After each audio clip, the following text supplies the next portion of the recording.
नमस्कार मंडळी, मी प्राजक्ता तुम्हा सर्वांचं खूप खूप स्वागत करते आहे आणखी एका नवीन व्हिडिओमध्ये. चला कोणताही उशीर न करता आजच्या व्हिडिओला सुरुवात करूयात. टिप नंबर पहिली. आता बघा, मका खूप छान येते आहे मार्केटमध्ये आणि मग मक्याच्या वेगवेगळ्या रेसिपीसुद्धा आपण बनवतो. लहान मुलांना आपल्याला टिफिनमध्ये काही द्यायचं असलं तर त्याला मात्र मका आपल्याला सोलावा लागतो.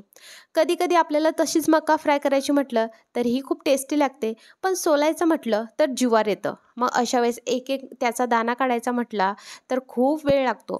मग हा मका सोलायचा कसा आणि तेही पटकन, तर त्याच रिलेटेड आजची टिप आहे. त्यामुळे व्हिडिओ शेवटपर्यंत नक्की बघा आणि ही टिप आवडली तर नक्की आजमावून बघा. तुम्हाला काय करायचं आहे, चाकू घ्यायचा आहे आणि ही जी काही मक्याची एक पूर्ण लाईन आहे ती आपल्याला चाकूच्या साहाय्याने काढायची. आता चाकू कसा ठेवाल, त्या लाईनीच्या बघा जसं मी व्हिडिओमध्ये दाखवते तसंच धरायचा आणि दुसऱ्या साईडने त्याला ओढायचं. पूर्ण लाईन काढायची, एकच लाईन काढायची.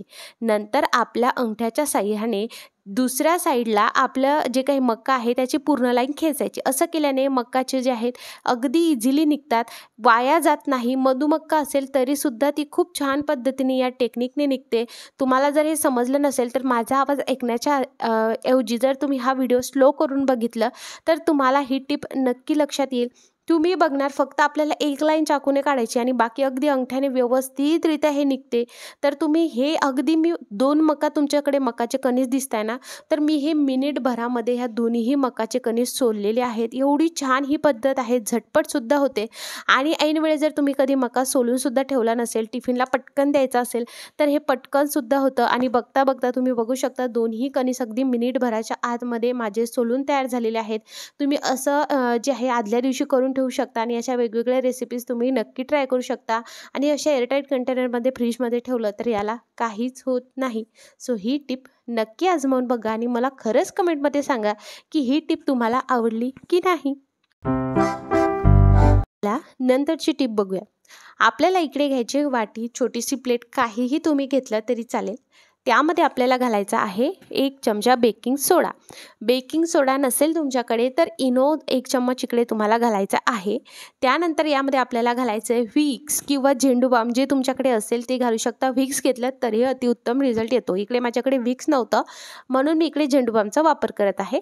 आणि हे आपल्याला मिक्स करायचं आहे. व्यवस्थित ही पेस्ट एक तयार होऊन जाते. त्यानंतर आपल्याला घ्यायचं आहे थोडंसं कोमटसर पाणी आणि हे मिक्स करायचं. आता कोमटसर पाणी किती, तर अंदाजे घ्या, थोडंसंच घ्या. अगदी मी म्हणेन मी 3 चम्मच इकडे घेतलेला आहे. आता हे मिक्स करा. हे एवढं मिक्स होणार नाही, पेस्ट टाईप होईल, कारण जो काही आपण झेंडूबाम किंवा व्हिक्स घेतो ते चिकट असतं, बरोबर, जेली टाईप असतं. मग आता आपल्याला काय करायचं आहे, आपल्याकडे ज्या मॉस्किटो रिपेलंट मशीन असतात त्याचे लिक्विड जे आहे संपल्यानंतर हे असं कंटेनर खाली होतं. मग त्या कंटेनरमध्ये तुम्हाला हे टाकायचं आहे. जे काही खाली पेस्ट उरली असेल ती सुद्धा यामध्ये व्यवस्थितरित्या टाकायची. जसं आपण हे लावणार आहोत हे गरम होईल लिक्विड आणि त्यामध्ये हे व्यवस्थितरित्या व्हेपराईज होऊन जाईल आणि याची वाफ तयार होईल. आता आपण हे कशासाठी करतो आहोत, तर आपल्या घरामध्ये पावसाळा आहे तरीसुद्धा भरपूर मच्छरं होतात. आता या मच्छरांचं करावं तरी काय, खूप सारे वेगवेगळे हॅक्स मी तुमच्यासोबत शेअर करते, पण हा घरगुती हॅक नक्की वापरा. हे लिक्विड घ्यायचं म्हटलं तर हे महागडंसुद्धा असतं. त्यामुळे घरच्या घरी करून बघा. रोज संध्याकाळी ही ट्रिक आजमावून बघा. व्हिक्स किंवा झेंडूबामचं हे पाणी तयार करा आणि ज्या पद्धतीने आपण ही मशीन लावतो तशी लावायची आहे. घरामध्ये अगदी व्हिक्सचा वाससुद्धा दरवळतो. दुसरी गोष्ट म्हणजे तुम्ही यामध्ये थोडासा कापूरसुद्धा टाकू शकता आणि घरामध्ये जर काही मच्छर असतील ते सुद्धा पळून जातात आणि घरामध्ये मच्छरच येत नाही जर तुम्ही हे आधी लावलं असेल तर. सो ही ट्रिक नक्की आजमावून बघा. जबरदस्त टिप आहे आणि तुमच्या मित्रपरिवारासोबत ही टिप नक्की शेअर करा. आता तुम्ही बघाल की याचं काही लहान मुलांना साईड इफेक्ट आहेत का, तर बिलकुल नाही आहे. लहानांना नाही आहे, वृद्ध माणसांना सुद्धा नाही. सो ही टिप नक्की आजमावून बघा. चला नंतरची टिप बघूया. इकडे मी घेतलेलं आहे मोहरीचं तेल. तुम्हाला मोहरीचंच तेल घ्यायचं आहे. मोहरीचं तेल साधारणतः इकडे मी 1 चम्मचभर एवढं मोहरीचं तेल घेत आहे. मोहरीचं तेल ना म्हणायला गेलं तर हे थोडंसं घट्टसर असं असतं. आपल्याला केसांना जरी लावायचं म्हटलं तर ह्या मोहरीच्या तेलाने हे घट्टसर असल्यामुळे आपले हेअरफॉलसुद्धा होऊ शकतो. त्यामुळे कधीही डायल्यूटच केलं पाहिजे. म्हणून आपण काय करतोय, 1 चम्मच इकडे आपण तेल घेतलं तर 1.5 चम्मच पाणी घेतलं. हे व्यवस्थित मिक्स करायचं. पण यामध्ये तेल मिक्स होईल का एवढं नाही, पण थोडंसं पातळसर होईल, कारण पाण्याची डेन्सिटी जास्त असते आणि ते तेल पाण्यावरती तरंगतं. आता आपण हे कशासाठी करतोय, पावसाळा सुरू आहे. पावसाळ्यात आपल्याला बाहेर पडावंच लागतं, कामं वगैरे असतात. मग अशा वेळेस आपल्याला ना इचिंग होणं, इन्फेक्शन होणं हे खूप खूप कॉमन आहे. आणि जर तुम्ही शेतामध्ये काम करत असाल तर पावसाळ्या दिवसामध्ये अगदी आपले पाय जे आहे, हातपाय हे पाण्यातच असतात. मग अशा वेळेस ना त्याला अगदी खूप इन्फेक्शन होतं.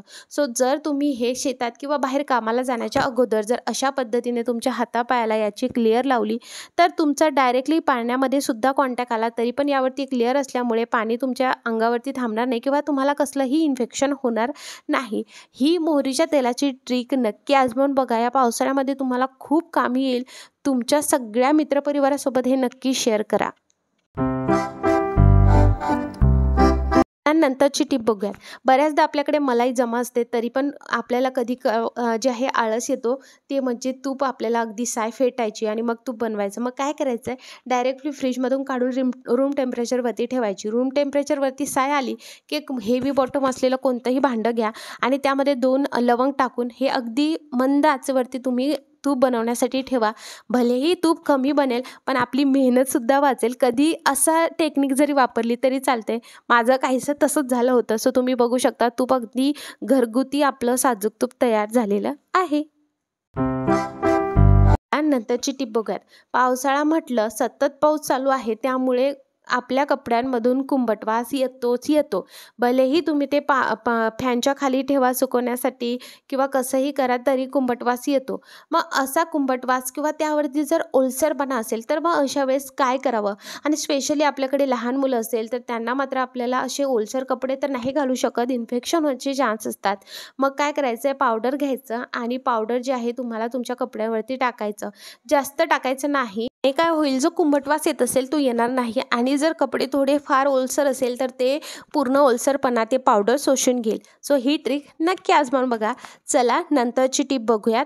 आपलं काय होतं, किचनचं बेसिन म्हटलं तर याचा वापर जरा जास्तच होतो आणि जर तुमच्या किचनच्या बेसिनमध्ये जाळी नसेल तर थोडं फार का होईना यामध्ये जे आहे कचरं जातच जातं आणि मग अशा वेळेस ब्लॉकेज वगैरे खूप वाढतं. मग असं होऊ नये म्हणून काय करायचं, तर चला एखाद्या वेळेस जर काही गेलंच असेल, ब्लॉक झालं असेल तर मग काय करायचं, तर ही सोपी ट्रिक तुम्ही आजमावू शकता आणि शक्यतो ट्राय करायचं की यामध्ये जो आहे आपला खरकट वगैरे जाणार नाही. सो जर खूप केस वगैरे किंवा काही अडकलं असेल तर काय करायचं, छोटीशी कैची घ्यायची. छोटी का म्हटलं, कारण ती आपलं जे काही तिथे छोटे छोटे होल आहेत त्यामध्ये व्यवस्थितरित्या जाईल म्हणून. जर काही केस वगैरे अडकलं असेल, खूप खरकट अडकलं असेल तर तुम्ही अशा पद्धतीने प्रत्येक होलमध्ये हे घालायचं आणि अशा पद्धतीने काढायचं. जे काही एक्स्ट्रा केस वगैरे असतात ते निघून जातात. आता माझ्या ह्याच्यात नाही आहे पण मी तुम्हाला ही ट्रिक सांगितली आहे. तर हे अशा पद्धतीने तुम्ही नेहमी ट्राय करा. तुम्ही बघणार ब्लॉकेज वगैरे होणार नाही. जर काही अडकलेलं तुम्हाला दिसेल पटकन कैची त्यामध्ये घालायची. जुनी एखादी कैची तुम्ही ठेवू शकता आणि तुमचं हे साफ होतं. पण तुम्ही तुमच्या बेसिनमध्ये अशा पद्धतीची जाळी नेहमी ठेवली पाहिजे. ती एक व्हाईट कलरची जाळी भेटते, ती न ठेवता ही ठेवली तर यामध्ये जे आहे छोटेचे छोटे जे आहे ते सुद्धा ट्रान्सफर होत नाही. सो ह्या सगळ्या टिप्स तुम्हाला कशा वाटल्या मला कमेंटमध्ये नक्की सांगा आणि नक्की ट्राय करून बघा आणि तुमच्या फ्रेंड्स आणि फॅमिलीसोबत आपला व्हिडिओ नक्की शेअर करा. फेसबुकवर बघत असाल पटकन लाईक करा, फॉलो करा आणि जरा तुम्ही यूट्यूबवर बघत असाल लाईक करा, सबस्क्राईब करा आणि बेल आयकॉन नक्की ऑल करा. मंडळी, हा व्हिडिओ बघितल्याबद्दल तुम्हा सर्वांचे खूप खूप आभार. ह्या सगळ्या टिप्स नक्की ट्राय करून बघा. चला येते मग, बाय.